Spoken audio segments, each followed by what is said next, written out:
Friends, मैं आपकी friend Pallavi आज आपके बीच में फिर से आ गई हूँ अपना एक नया टॉपिक लेके। मेरा आज का टॉपिक है हॉस्पिटल मार्केटिंग से ही रिलेटेड।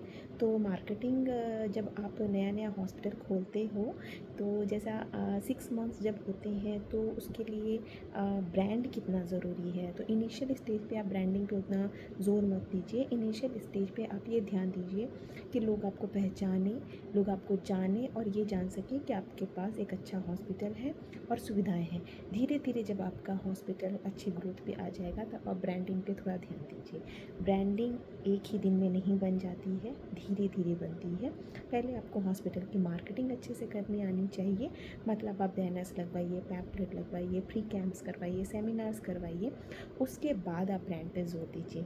ब्रांडिंग आप देखेंगे कि लोग धीरे धीरे धीरे डेवलप होते हैं, उसके बाद उनका नाम या ब्रांड बनता है। जैसे कि बहुत अच्छे हॉस्पिटल्स में अपोलो हो गया, मेदांता मेडिसिटीज़ हो गया, फोर्टीज़ हो गया। ये मैं कुछ ही नाम बता रही हूँ पर बहुत अच्छे अच्छे बड़े बड़े हॉस्पिटल्स हैं ऑल ओवर इंडिया में, ऑल ओवर वर्ल्ड में। तो उन्होंने अपना ब्रांड ऐसे ही नहीं बना लिया है, उन्होंने लोगों का ट्रस्ट, सबसे ज़रूरी है ट्रस्ट, गेन किया है। तो तभी उनकी एक ब्रांडिंग हो चुकी है कि हाँ, अगर मैं अपोलो जाता हूँ या मेदांता जाता हूँ तो मुझे एक अच्छा डॉक्टर मिलेगा, मुझे अच्छी फैसिलिटीज़ मिलेगी, मेरी केयर की जाएगी। तो ये चीज़ें बहुत मायने लगती हैं। तो ब्रांडिंग के लिए बहुत ज़रूरी है ट्रस्ट। दूसरा चीज़, ये रातों रात नहीं बनेगा, आपको धीरे धीरे लोगों का ट्रस्ट गेन करना पड़ेगा, फिर आपका एक ब्रांड बनेगा, एक नाम बनेगा। आपने देखा होगा कि अपोलो का जो है वो एक नर्सिंग ऐसे उसका एक लोगो है, वो आप देखिएगा ध्यान से, तो टचिंग वाला लोगो है। उसके बाद कई लोगों हैं, तो इस तरह से लोग ऐसे ही नहीं बनाते। आप अदर भी देखेंगे तो हम कोई भी कंपनी का लोगो से पहचान जाते हैं कि हाँ, ये उस कंपनी का होगा, ये उस कंपनी का होगा, क्योंकि उन्होंने अपनी एक ब्रांड डेवलप कर ली है ना, धीरे धीरे।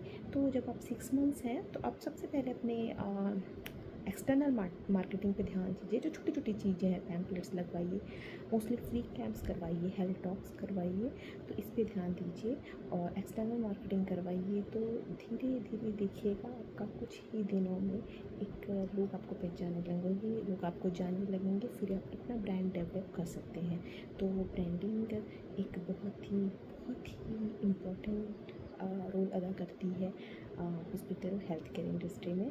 तो आप इस पे धीरे धीरे ध्यान दीजिए, आपकी अपने क्वालिटी को डेवलप कीजिए, फिर धीरे धीरे देखिएगा NABH आपको कराना पड़ेगा, NABL कराना पड़ेगा।